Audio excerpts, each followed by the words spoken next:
Conectorul social Outlook de la Microsoft este o caracteristică nouă în Outlook, care vă conectează la toate rețelele dumneavoastră de socializare, profesionale și personale. Printre acestea se numără site-urile SharePoint ale organizației dumneavoastră, Windows Live și alte site-uri ale rețelelor de socializare de pe internet, cum ar fi LinkedIn. Prin intermediul conectorului social, primiți actualizări despre starea și activitățile contactelor dumneavoastră direct în Outlook 2010.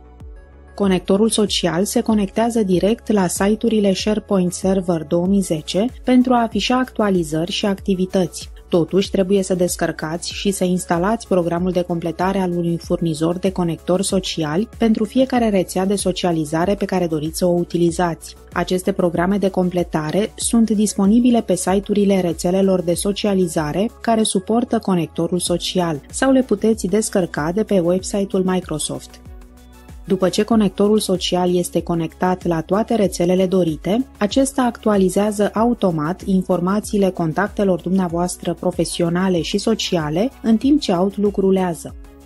Când faceți click pe un mesaj e-mail sau pe o solicitare de întâlnire, Outlook vă oferă o prezentare rapidă a mesajelor, activităților și documentele din rețea recente pe care le partajați cu expeditorul și alți destinatari. Și dacă sunteți conectat cu aceștia pe site-uri ale rețelelor de socializare, Outlook afișează eventualele actualizări, mesaje, alerte și comentarii de la aceștia. Conectorul social actualizează de asemenea dosarul dumneavoastră de contacte, atunci când o persoană își schimbă profilul de pe rețeaua de socializare.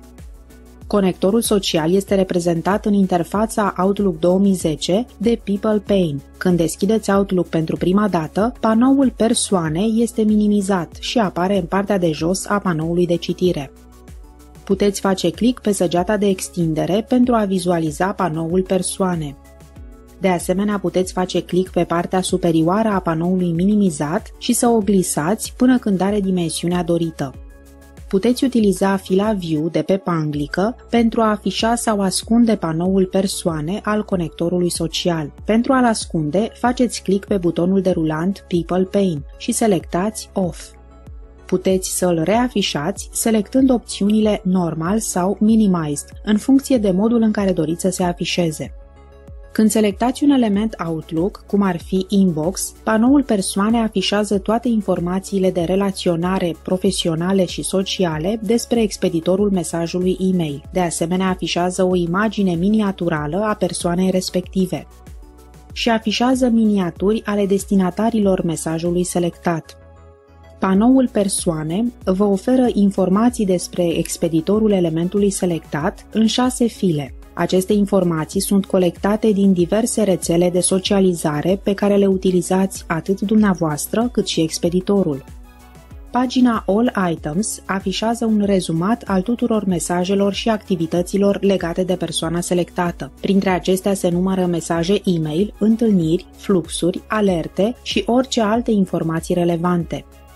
Pagina Activities afișează detalii despre activitățile recente pe care le-a efectuat persoana selectată pe site-urile rețelelor de socializare pe care le utilizează. Printre acestea se numără eventualele alerte, comentarii sau mesaje pe care le-a postat. De asemenea, afișează eventualele actualizări ale fluxurilor, inclusiv fluxurile RSS despre persoana respectivă. Pagina Mail enumeră toate mesajele e-mail pe care le-ați schimbat recent cu persoana selectată. Mesajele sunt prezentate în funcție de dată împreună cu subiectul acestora. Puteți face click pe subiectul unuia dintre aceste mesaje pentru a-l deschide într-o fereastră de mesaj. Pagina Attachments enumeră toate atașările mesajelor pe care le-ați trimis către sau pe care le-ați primit de la persoana selectată. Afișează numele și mărimile fișierelor atașate și indică mesajul e-mail la care sunt atașate. Când faceți click pe o atașare, aceasta deschide mesajul original într-o fereastră de mesaj. Pagina Calendar vă oferă o listă a tuturor întâlnirilor anterioare și viitoare la care dumneavoastră și persoana selectată ați fost invitați.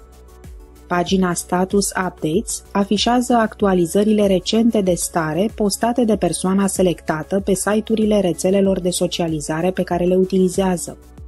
Dacă elementul pe care l-ați selectat este asociat cu mai mult de o singură persoană, panoul Persoane afișează fotografia de profil a fiecărei persoane. Puteți selecta fotografia oricărei persoane pentru a vizualiza informațiile acelei persoane în panoul Persoane.